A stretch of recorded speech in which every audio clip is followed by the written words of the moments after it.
As a student of Leslie Baxter's, much of my work has focused on the relationship of dialectical tensions and what we consider to be opposing forces. And in this work, I've covered a lot of different areas, but what I'm going to talk about with regards to this presentation is cultural hybridity. And so, in a sense of how cultures come together and create hybrid meaning. So before we talk about hybridity, we'll talk about some different ways that these dialectical tensions are negotiated. So there are different ways of negotiating difference. The first way we can understand is centering and muting.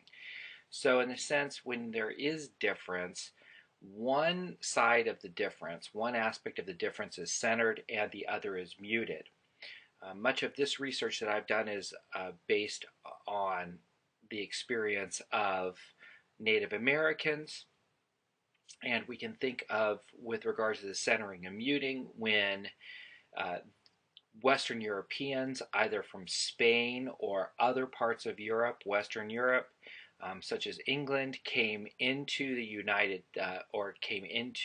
continent that became the United States, or North America, there was a centering of a Western European ideology, first by the Spanish and then by the British.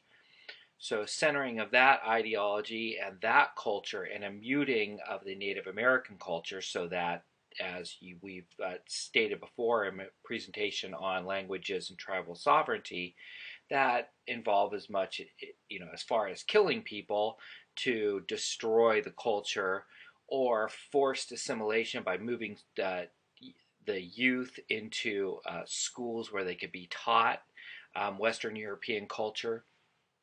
That would be centering and muting, right? Trying to center Western European identity and culture and muting Native American culture. Another way of kind of dealing with difference is what we call ambiguity. We can also understand this as denial, and it's a sense of trying to avoid the difference by talking in ambiguous terms, using equivocation. I mean this at one point, but then I mean something else at another point. Or denying the difference, that there's really a difference, saying, well, we're not all that different, everybody's the same. I think students in grade school, in many different situations, are taught this version for dealing with difference. People aren't all that different, or difference is great, but in a sense kind of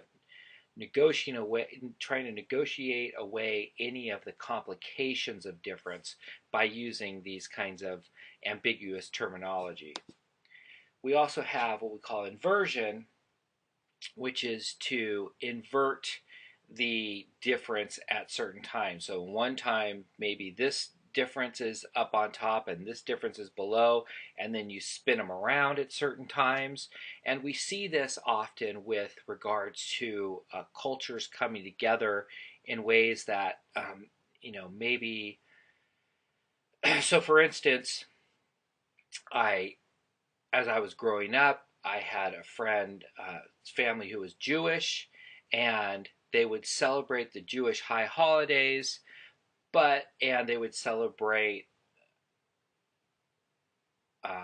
Christmas in that sense, so that you would have, a Christmas tree at the same time that they were lighting candles on a menorah, and that was, in a sense, to negotiate the cultural difference of the friends that this family would have and the kids that they would have, who would celebrate Christmas, and the kids at school would celebrate Christmas and so forth, but they were also able to celebrate their Jewish faith as well, and the ceremonies with regards to their experience of the Jewish faith around the holiday season.